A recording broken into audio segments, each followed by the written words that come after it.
Les balances, bienvenue sur la chaîne Hélios Guidance. Je vous propose le tirage sentimental, affectif, relationnel pour le mois de juin 2024. Alors on va regarder tout de suite quelle est la dominante grâce à l'arcane majeure du tarot de Marseille. Et ensuite on ira déployer le tirage pour voir un petit peu ce qui va se passer dans votre sphère émotionnelle. Allez, donc les balances sur le mois de juin 2024. Quelle est la tendance globale? Hop, celle-ci. Et on a l'empereur inversé. Alors l'empereur inversé remanie les bases. Il vous permet de remettre en question certaines choses. Alors bien sûr, il peut déstabiliser, il peut déconstruire quelque chose, il peut mettre en difficulté. Mais si vous étiez dans une situation qui stagnait, qui n'arrivait pas à évoluer, qui était vraiment lente, eh bien, il peut redynamiser les choses et les faire bouger. Alors on va regarder tout de suite ce qui se passe pour vous et comment cet empereur inversé va donner le ton sur votre mois de juin. Allez, c'est parti. Donc, quel est votre état d'esprit, les balances, sur le mois de juin?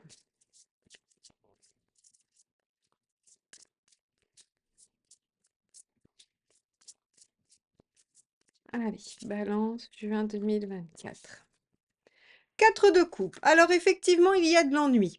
Le 4 de coupe, c'est le verre est à moitié vide et il est à moitié plein et donc bah, on ne sait pas trop bien si c'est positif ou si c'est négatif parce que on va dire qu'il y a autant de points positifs que négatifs et on peut avoir aussi une certaine routine, une certaine fatigue des choses qui sont dans votre vie. Alors moi, j'aurais tendance à dire que avec un 4 de coupe, vous auriez plutôt tendance à bien accueillir l'empereur inversé. Mais on va voir ça tout de suite par rapport à vos envies.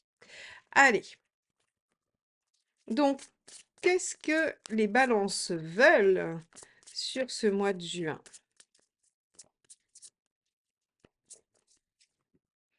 Le mât, un nouveau départ, un peu de folie, que les choses repartent.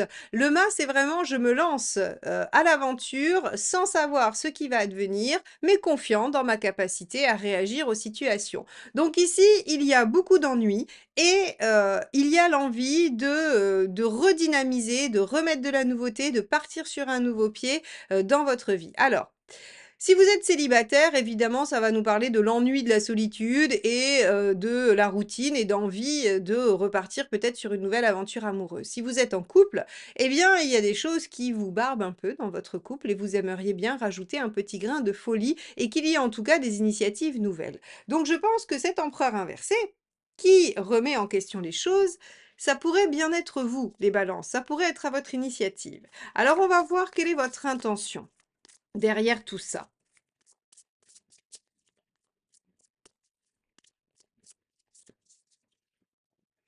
Le 5 d'épée.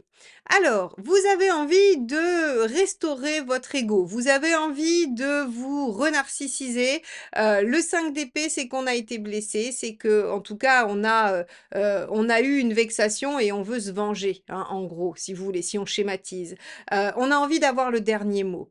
Alors, je pense qu'il y a quelque chose qui vous a fait de la peine, qui vous a blessé, qui vous a un peu, qui a atténué peut-être vos sentiments, ou qui vous a, si vous êtes célibataire, oui, qui vous a blessé et vous a empêché, hein, de reconstruire. Et là, c'est comme si vous vouliez votre revanche, hein. Votre intention, c'est quand même d'avoir une revanche sur la relation, la vie, la vie sentimentale, peu importe. Il y a une notion de ah ben puisque c'est comme ça, je ne vais pas me laisser faire. En gros, c'est un peu ça. Alors, on va regarder ce qui bloque. Ça va être intéressant. Il est déjà un peu piquant, votre tirage. J'aime beaucoup. Allez. On a l'impression que c'est le réveil de la balance. Il y a eu le retour du Jedi et il y a le réveil de la balance qui dit non mais oh maintenant ça suffit, j'en ai marre, c'est trop plat, c'est trop, oui, trop rébarbatif. Je veux que ça se réveille un peu et je vais prendre ma revanche sur la vie. Allez. Donc qu'est-ce qui bloque les balances? Eh oui, 7 de coupe. Ce qui bloque, c'est que ben, vous aimeriez bien partir sur une nouvelle possibilité, une nouvelle aventure ou renouveau, hein, tout simplement, mais seulement vous ne savez pas dans quelle direction partir. Soit il y a plusieurs options, soit il y a plusieurs façons de faire, hein. De toute façon, avec le 7 de coupe, c'est qu'il y a de toute façon plusieurs possibilités. Il y a des directions que vous pouvez prendre et là, avec ce 7 de coupe, vous vous dites: «Bah, comment je vais faire?» Comment je vais faire? Par où je vais? Quelle est la meilleure façon? Quelle est la meilleure option? Vous êtes un peu perdu et peut-être aussi que vous remettez en question, ces différentes possibilités qui s'offrent à vous. Alors, on va regarder quel est le conseil. Ça va nous aider à voir un petit peu si effectivement, déjà votre attitude, votre état d'esprit, votre envie et votre intention sont bonnes. Il faut aller dans cette direction. Aussi, au contraire, il faudrait peut-être un peu calmer vos ardeurs. Je ne sais pas, c'est le tarot qui va nous dire. Quel est le conseil pour les balances? 2 d'épée. Alors, prenez le temps de réfléchir. Déjà, on vous dit qu'il est urgent de ne rien faire. Avec un 2 d'épée en conseil, c'est je prends le temps de réfléchir et d'évaluer justement en fait les possibilités. Mais attention, vous avez un 7 de coupe, plusieurs envies, et vous avez un 2 d'épée. Qu'est-ce qu'il est raisonnable de choisir? Qu'est-ce que le mental dit? Qu'est-ce que l'intellect dit? Donc, vous voyez, il va falloir repasser sur le mental. C'est-à-dire que là, on a quelque chose d'assez affectif, hein, 4 de coupe, 7 de coupe qui ressort, et on vous dit: «Il va falloir quand même le passer au crible de la réflexion». Bon, c'est peut-être pas ce que vous avez envie de faire, hein, les balances. Je pense que là, ce conseil-là, il vous plaît pas des masses, mais on va voir ce qu'il ne faut surtout pas faire, hein. On va peut-être pouvoir trouver un entre-deux, quelque chose qui vous conviendrait mieux, mais déjà, on va voir ce qu'il est inutile de faire si l'on veut réussir. Allez. 6 d'épée, de rester éternellement dans cet entre-deux. En fait, pour moi, le 6 d'épée ici, il évoque vraiment le 4 de coupe, c'est-à-dire votre état d'esprit, cette espèce de côté un peu morne où finalement il y a ni bien ni mal, il y a ni plus ni moins, on est dans quelque chose de tiède et en fait, si vous voulez, c'est de rester dans cette tiédeur. Donc effectivement, il va falloir réfléchir, penser, choisir, mais on n'est pas obligé de rester dans une éternelle indécision, dans une éternelle transition, parce qu'en fait, ça ne vous aide pas et ça vous met aussi en difficulté. Parce que finalement, l'empereur inversé peut être la remise en question, bien entendu, mais il est aussi la déstabilisation, le fait de se sentir en position un peu délicate. Donc ici, on vous dit: «Ne restez pas dans la position délicate, ne faites pas durer cette sensation, mais prenez quand même le temps de réfléchir aux options». C'est-à-dire de ramener l'envie, hein, l'enthousiasme dans quelque chose d'un tout petit peu rationnel et d'étudier la question, tout simplement. Et ça, encore une fois, ça se joue sur le plan relationnel, si vous êtes en couple ou si vous êtes célibataire. C'est-à-dire que si vous avez envie d'envoyer balader une relation, on vous dit: «Réfléchissez bien». Si vous avez le choix entre plusieurs relations, on vous dit: «Réfléchissez quand même, ne vous laissez pas emporter», hein. Par contre, ne restez pas dans l'indécision totalement. Si vous êtes célibataire et que vous avez envie de rencontrer, puisque c'est ce que nous dit le 4 de coupe et le mât, eh bien on vous dit, ne chassez pas plusieurs lièvres à la fois. Ne restez pas dans un espèce d'entre-deux où vous vous dites: «Je vais aller, je vais essayer de rencontrer» et en même temps où, vous ne prenez jamais le parti de vous investir dans une tentative, dans un essai, dans une relation, même si elle doit échouer. Au moins on dit: «OK, je choisis ça, cette personne, j'y vais, j'essaye et je vais au bout de la chose». Voyez? Donc en fait, on a vraiment la nécessité de ne pas stagner ici les balances. Bon, on va regarder ce que ça nous dit pour la personne en face de vous. État d'esprit du partenaire présent ou à venir des balances. Le pendu. Ah, la belle affaire. C'est pour ça que vous en avez marre. La personne en face de vous, elle est bloquée. Elle est bloquée, elle est dans l'attente. Alors, elle est en lien avec vous, ça, y a pas de souci, hein. Le pendu, dans un tirage relationnel, évidemment, signifie l'attachement. Mais il signifie aussi l'inertie, le blocage et le fait que la personne ne sache pas trop bien où elle veut aller et qu'elle ait besoin de temps pour réfléchir. Or, ce temps-là, vous, il vous agace. On a vu que ben, vous étiez un peu ennuyé et que on vous demandait de ne pas rester dans cet entre-deux indéfiniment. D'accord, on va regarder quelle est l'envie de la personne en face de vous.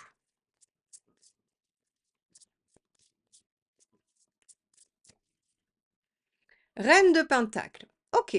La personne en face de vous, elle a envie de construire solidement. Elle a envie finalement de poser les fondations de quelque chose et de ne pas se tromper. C'est comme un architecte ou, je sais pas, un maçon qui calcule et recalcule, sa pose de chape en fait, hein, tout simplement. J'aime bien la chape de la maison parce que je trouve que c'est vraiment imager quelque chose, c'est-à-dire que c'est ce qui va permettre ensuite à la construction d'être solide. Et donc ici, avec cette reine de denier, en fait, si vous voulez, on a quelqu'un qui veut être en sécurité. en sécurité affective, bien sûr, puisqu'on est dans la sphère relationnelle et qui veut construire quelque chose qui va lui permettre de ressentir cette sécurité. Donc ici, la personne en face, elle est bloquée parce que, soit elle ne sait pas bien comment construire cette sécurité, soit parce qu'elle veut être sûre de ne pas se tromper et qu'elle prend son temps.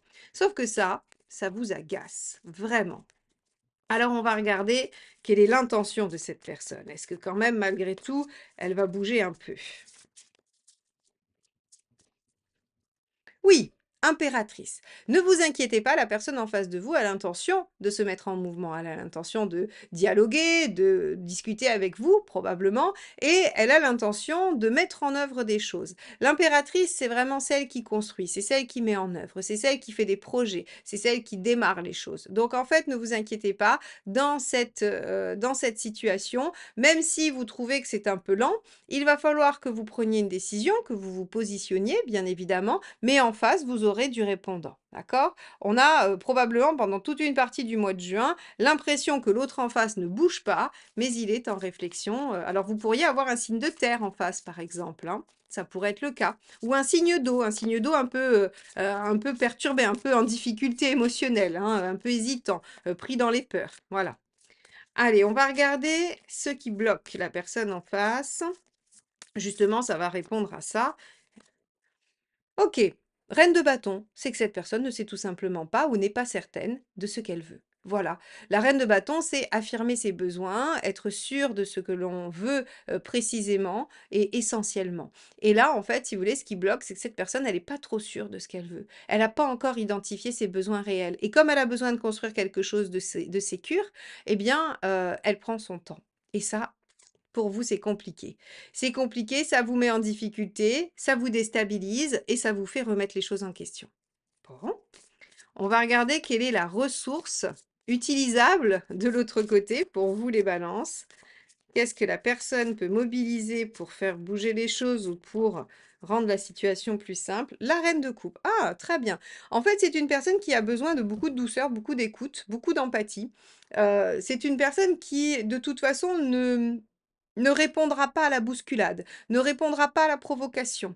Donc ici, en fait, si vous voulez, le 5 d'épée qui est chez vous, hein, on a vu votre intention de ne pas vous laisser faire, d'avoir du répondant, en fait, ne fonctionnera pas avec la personne en face de vous. Ce dont elle a besoin, c'est de l'écoute, de l'attention, du temps, de la bienveillance et de la compréhension. On a quand même les 3 reines, hein, donc en fait, vous avez quelqu'un qui, à mon avis, a une problématique de sécurité affective assez importante et qui a besoin d'un environnement très calme, très contenant, très sécurisant pour pouvoir déployer des choses. Donc en fait, alors, j'allais dire si vous piquez, c'est plutôt le scorpion qui pique en général, mais je veux dire le 5 d'épée, il peut être mordant des fois, hein. Si vous allez piquer, si vous allez travailler parce que vous en avez marre, vous êtes dans l'impatience, vous trouvez que c'est long et que ça bouge pas, eh bien, en fait, vous allez provoquer plutôt, une résistance. Vous allez provoquer la formation d'une carapace et non pas l'ouverture, la discussion et la compréhension. Alors, bon, les balances, c'est le compromis, la discussion, l'écoute, c'est quand même votre, on va dire que c'est votre credo, mais là, je crois que vous en avez un peu marre. On va regarder le facilitateur. Allez. 10 d'épée. Intéressant. Ce qui faciliterait les choses, c'est que la personne en face en finisse avec ses vieux démons. Vieille situation, vieille rancœur, vieux comportement qui gêne, qui bloque, vieille peur, tout ce que vous voulez, tout ce qui fait souffrir, tout ce qui entrave. En fait, le facilitateur, ça va être peut-être d'amener l'autre à prendre conscience que il est encore dans des schémas du passé, qu'il est encore dans des choses qui se jouent et qui l'entravent. Alors, ne le faites pas avec le 5 d'épée. Je viens de vous l'expliquer, ça ne sert à rien. Faites-le avec la reine de coupe. Soyez dans la compréhension, l'écoute active, en disant peut-être qu'il se passe encore des choses, peut-être qu'il se joue encore des choses. Suggérez, proposez et laissez les choses faire leur chemin. Mais ne le faites pas d'un ton péremptoire, ne le faites pas en position de sachant. Moi, je sais ce qui t'arrive, moi, je sais ce que tu as. Tout ça, ça sera mal pris, hein. On a quand même une impératrice et 3 reines, donc on a quelqu'un qui est vraiment dans une espèce de soit de reconstruction, soit justement j'allais dire de protection, voilà. Donc attention, ne soyez pas trop incisif ou incisive. Bon, on va regarder où ça vous mène à la fin du mois, tout ça, les balances. C'est sportif pour vous, hein, ça va vous demander, toute l'agilité, d'un chat sur une commode de bibelot, hein. Je sais pas si vous avez l'image, mais moi je l'ai bien en tout cas. Allez, on va regarder. Vous en êtes où? Super! Cavalier d'épée, génial. Vous dépassez des problématiques, vous êtes victorieux et vous arrivez à l'objectif. Donc ça, c'est quand même génial parce que on voit que ça va vous demander quand même un gros effort, que derrière, enfin plutôt en face, il y a quand même beaucoup, beaucoup de résistance, beaucoup, beaucoup de peur et que vous allez marcher sur des œufs. Mais visiblement, vous êtes un funambule hors pair et vous arrivez à trouver la bonne façon de faire puisque les problèmes sont résolus à la fin du mois. Eh bien, bravo les balances, je ne peux dire que ça, puisque c'était quand même assez sportif pour vous. Revenez dans les commentaires me dire comment vous avez réussi, ce tour de passe-passe ou en tout cas, cette, j'allais dire cette danse, au-dessus, du vide et venez partager surtout entre vous pour peut-être vous donner des astuces, et que chacun puise en l'autre peut-être des solutions pour sa propre situation. N'hésitez pas à liker, commenter et donc partager cette vidéo. Abonnez-vous si vous ne l'êtes pas encore, c'est comme ça que vous faites progresser la chaîne et que vous m'aidez à continuer à vous proposer ces guidances tous les mois. Donc merci infiniment à tous ceux qui l'ont déjà fait depuis longtemps, qui l'ont fait récemment et qui le feront à partir de maintenant. Très beau mois de juin et à bientôt. Bye bye.